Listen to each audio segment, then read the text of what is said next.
akwai waɗanda suna so samu ɗaukakan ne, za su yi waƙa ne da mata, suna runguman mata, suna kaza, me damuwar su ɗaukaka. Wani zai je yana shan ruwan kwata, me yake so ɗaukaka? Lissafin ne ba a maka da kyau ba, lissafin ne ba a maka da kyau ba. Duk abu inna Allah ne. Yanzu ga aramma, kaga alƙur'anin kan nan duk taron nan wallahi ba wanda bai so a bashi. Haka ne?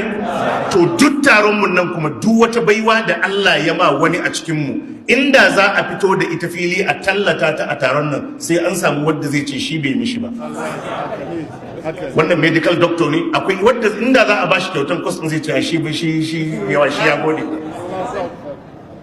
Duk abin da ka daga sai ka samu wanda bai mishi ba, amma duk inda ka ga musulmi yana son alkur'ani yana shiga yana fita. To don me za ka bar wannan ka kalli abin da Allah ya ma wani har ka ji wai ya fi ka? Ai Allah ya maka abin da ya fi nashi.